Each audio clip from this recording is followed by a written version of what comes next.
I'm Adrienne Mitchell, owner of Kelly School of Dance. My mother started the school in 1950, and throughout the years we taught tap, ballet, jazz, and kept pace with the current trends as far as dancing. We do competitions where we've traveled around the country introducing the kids to different dance environments. We've been to New York, we've been to LA.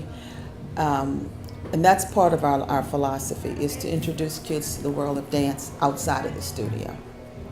Well, the GoFundMe page was an idea of one of the instructors here. Because we're beginning to prepare for recitals, we're having more classes during the week than we normally do.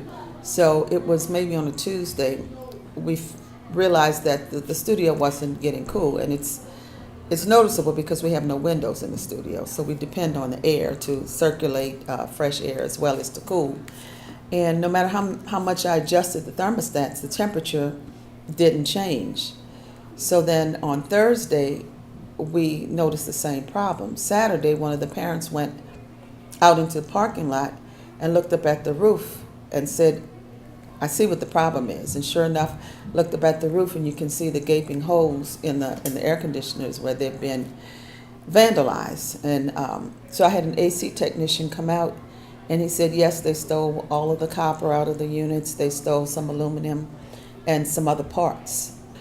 And the GoFundMe is basically, we do have insurance, and insurance will cover the bulk of the loss.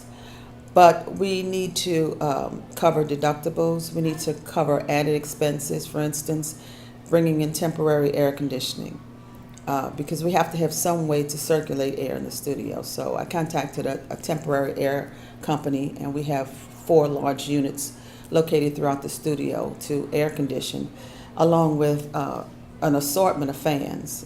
We've got more fans in here than I've ever seen in one place in my life. But the community can help by just helping us with the GoFundMe to cover those added expenses that we didn't plan on, but are very necessary.